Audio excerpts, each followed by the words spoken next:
नमस्कार. आज आपण करणार आहोत साधी सुधी वांग्या बटाट्याची सुकी भाजी.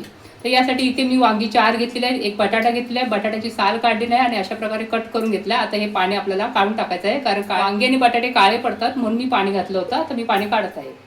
इथे 3 मोठे चमचे मी तेल घेतलेले आहे. तर यामध्ये 4-5 आपल्याला लसणीच्या पाकळ्या अशा ठेचून घालायचे. यामध्ये पाव चमचा हिंगही घालायचं. त्यानंतर हे वांगी बटाटे जे कट केले ते यामध्ये घालायचं. यामध्ये पाव चमचा आपल्याला हळद घालायचे, 1 चमचा काश्मीरी लाल तिखट घालायचे, याने भाजीला रंग छान येतो. आणि अर्धा चमचा आपल्याला लाल तिखट घालायचं, जो आपला घरगुती मसाला असतो. आणि यामध्ये कांदा खोबऱ्याचे वाटण घालायचे. या वाटणामध्ये मी अख्खा गरम मसाला भाजून यामध्ये वाटून घेतलेला आहे. तर इथे 1 मोठा चमचा मी वाटण घेतलंय.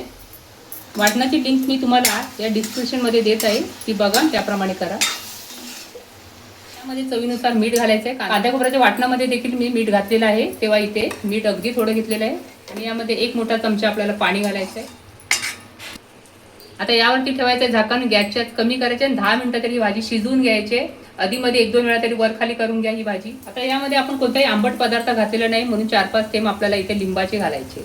तुम्ही इथे आमचूर पावडर पाव चमचा घालू शकता. आता एकदा वर खाली भाजी करून घ्यायची आणि गॅस करायचा लगेच बंद. आपली भाजी झालेली आहे. रेसिपी कशी वाटली?